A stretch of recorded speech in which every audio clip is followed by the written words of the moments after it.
Dilansir dari laman Radar Tasik ID terkait dengan Pemkop Tasikmalaya disebut gagal atasi jukir liar. Kadishub no comment. Maraknya praktik juru parkir liar di kota Tasikmalaya kembali menjadi sorotan tajam. Fenomena ini bukan hanya mengganggu ketertiban tetapi juga masuk pada ranah premanisme yang nyata.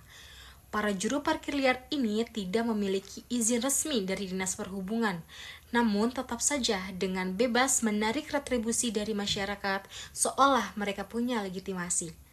Lebih ironisnya lagi, kota Tasikmalaya sebenarnya sudah memiliki instrumen hukum yang seharusnya kuat, seperti Peraturan Menteri Perhubungan Nomor 139 Tahun 2016 dan Peraturan Daerah Kota Tasikmalaya Nomor 1 Tahun 2024 tentang retribusi parkir. Namun, implementasinya jauh dari efektif.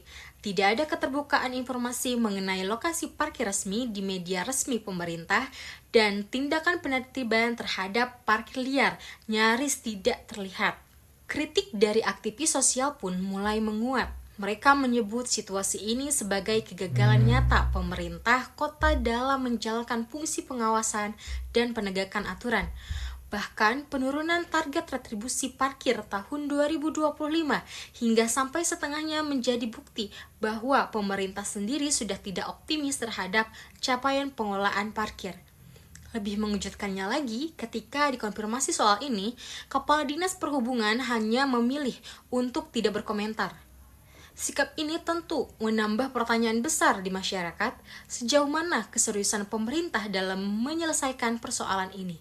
Melihat semua fakta tersebut, saya merasa penting untuk mengkaji lebih dalam persoalan ini, baik dari sisi kekuatan dan kelemahan yang ada, hingga bagaimana masalah ini bisa dianalisis menggunakan prinsip-prinsip asas-asas umum pemerintahan yang baik atau AAUPB. Selanjutnya analisis SWOT, di mana yang pertama ada strength atau kekuatan. Nah, kekuatannya ini sudah ada pada Perda nomor 1 tahun 2024 dan Permenhub RI nomor 139 tahun 2016 sebagai dasar hukum.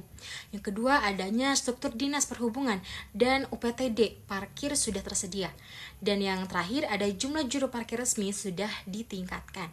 Yang kedua, ada kelemahan, di mana pengawasan terhadap praktik parkir liar ini masih sangat lemah dan tidak adanya keterbukaan informasi kepada masyarakat soal parkir resmi dan tindakan tegas terhadap jukir liar belum optimal. Ketiga, ada peluang, di mana peluang digitalisasi sistem parkir dengan teknologi QR kode atau aplikasi pembayaran online.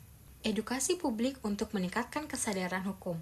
Dan yang terakhir, ada peluang kerjasama profesional dengan pihak swasta dalam pengelolaan parkir.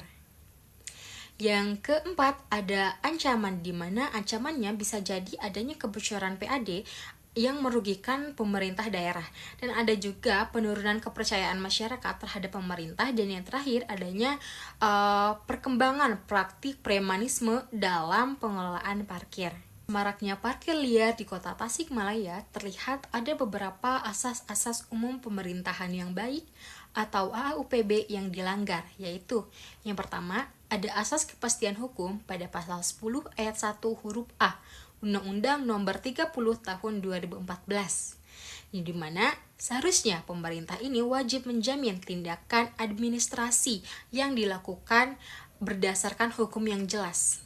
Nyatanya, pemerintah kota Tasikmalaya sebenarnya sudah memiliki dasar hukum, yaitu Perda nomor 1 tahun 2024 tentang retribusi parkir.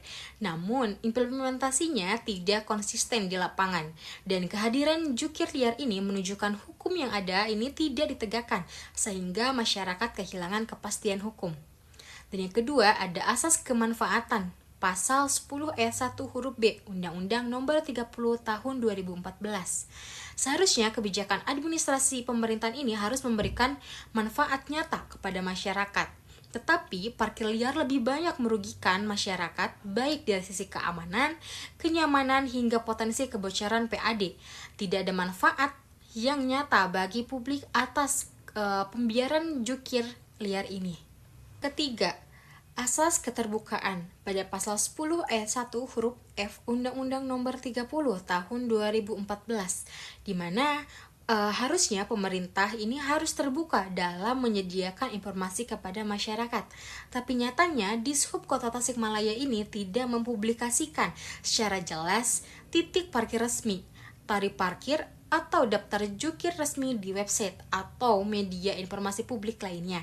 Hal ini membuat masyarakat juga sulit membedakan mana parkir resmi dan mana parkir ilegal. Keempat, adanya asas akuntabilitas pada pasal 10 Undang-Undang Nomor 30 Tahun 2014, yang seharusnya setiap kebijakan dan tindakan harus bisa dipertanggungjawabkan secara hukum dan administratif. Tapi nyatanya praktik penarikan uang parkir oleh pihak tidak resmi tidak masuk kepada kas daerah dan tidak ada pertanggungjawaban atas dana yang dihimpun. Ini menunjukkan lemahnya sistem akuntabilitas pengelolaan retribusi. Dan yang terakhir ada asas efektivitas dan efisiensi pada pasal 10 Undang-Undang Nomor 30 Tahun 2014, di mana seharusnya administrasi pemerintahan ini harus berjalan efektif dan menggunakan sumber daya secara optimal. Tapi faktanya walaupun jumlah jukir resmi meningkat, realisasi retribusi justru menurun. Ini menunjukkan ketidakefisienan dan efektifan dalam pengelolaan sumber daya manusia dan finansial di sektor parkir. Melihat berbagai fakta dan analisis di atas, maka jelas bahwa pengelolaan parkir di Kota Tasikmalaya ini belum mencerminkan prinsip good governance. Sebaliknya, situasi ini mengarah pada praktik bad governance karena lemahnya pengawasan, tidak transparan, dan tidak akuntabel. Maka solusi yang harus dilakukan harusnya memperkuat pengawasan dan mempublikasikan informasi parkir resmi.